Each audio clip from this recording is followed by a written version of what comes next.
laugh at Spurs and it not be the highlight of your weekend. That's the difference.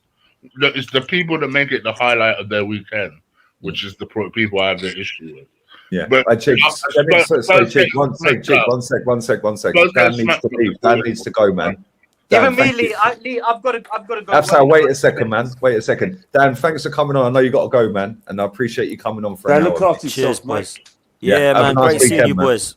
You take it easy, man. All right. Lee, I've got to go as well. Thanks a lot. Everyone's bouncing. See you later, Afsal. Thank you, man. Appreciate you coming on again, buddy. Take care. Go on, Chick. Go on. Sorry, mate. Yeah. So Spurs conceding goals is never not going to be kind of moment, because even I was a bit like, right, 3-0, and I started cheering Vieira's name for a second. But I won't tweet that. I'm not going to go ahead and start tweeting that out and start. I understand that. But that's my point with it, Chick. Yeah, it's like we'll all sit there. Like I said, I was doing the start of the watch along, and I've got my phone there. I'm watching the game. Yeah, and I'm like, flipping hell. Odson Edouard's just come on. First couple of touches. Bosh, goal. Why didn't we sign him? Yeah.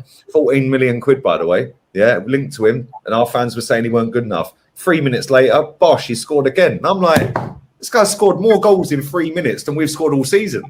Yeah. And he plays for Crystal Palace. Like, let that sink in. Yeah. But then our fans are just like, this is the thing, right? I have never seen a fan base, so deluded, number one.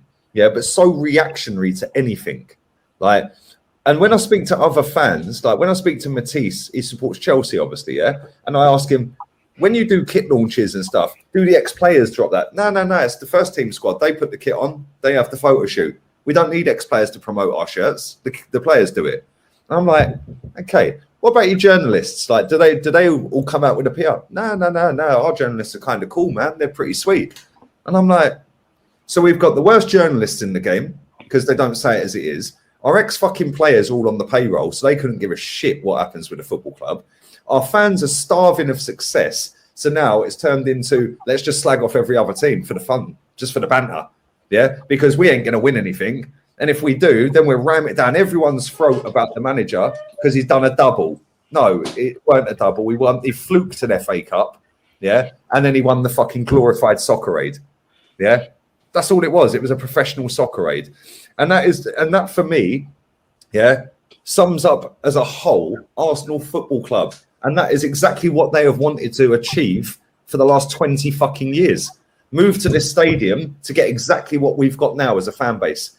Yeah, don't worry about winning, because if we don't win, we just laugh at Tottenham when they lose, or we laugh at United if they draw, and we laugh at Chelsea if they lose, and we laugh at that team. No, we should be looking at Chelsea and saying, why the fuck ain't that us? Yeah.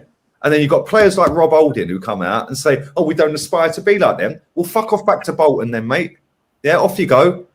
Yeah, 2 million quid. Well, I'm sorry, he cannot be good. Yeah, he was 2 million quid because he's shit.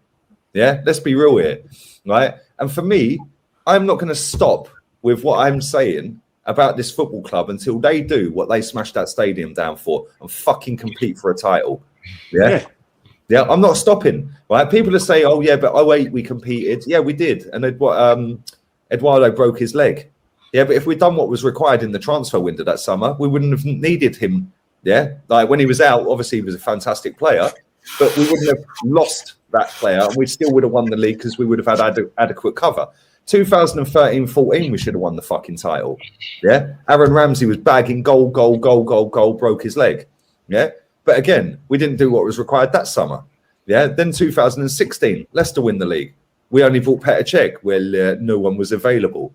Yeah, so when people want to sit there and cry about the fucking owner, yeah, you made a great point, Kenny. Cry about the owner all you like. That man fucking, he backed that guy, yeah, Wenger. He backed that owner, yeah, for a fucking couple of quid in his pocket, yeah, and he protected that owner when he should have been standing going, well. The thing is, Lee, the elephant in the room when Kroenkes came to the club, especially when they had more sort of say within the board, was we were in the middle of going 9 years without a trophy. And that's something that a lot of Arsenal fans tend to forget. They always talk about the 3 FA Cups.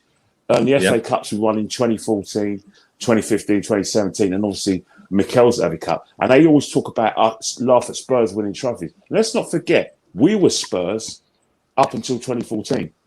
9 years we didn't win a trophy, and that was well talked about. And that's when Kroenke came into the football club and said, I didn't bring by the club to win trophies because we were in the middle of a trophyless run.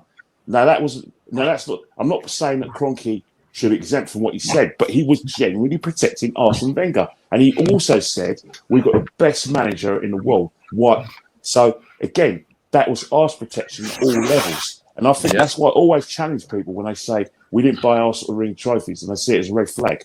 They should remember and look at the historical part of it, and look at the date it was sent, and then look at Arsenal and what they were in the middle of. So, to a certain extent, I do blame Kroenke, and I've always, because at the end of the day, my beef with him is not the money he spent; it's about you can't put YTS trainees in graduate positions because it's to the detriment of the football club, and he's doing it time and time again.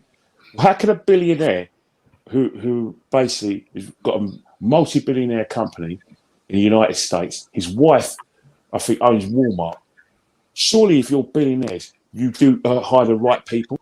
How could you be so neglectful of this club? It's true. How could you be so neglectful? You hire the wrong people. I don't get it. Do you care? Does it bother you? These people incompetent?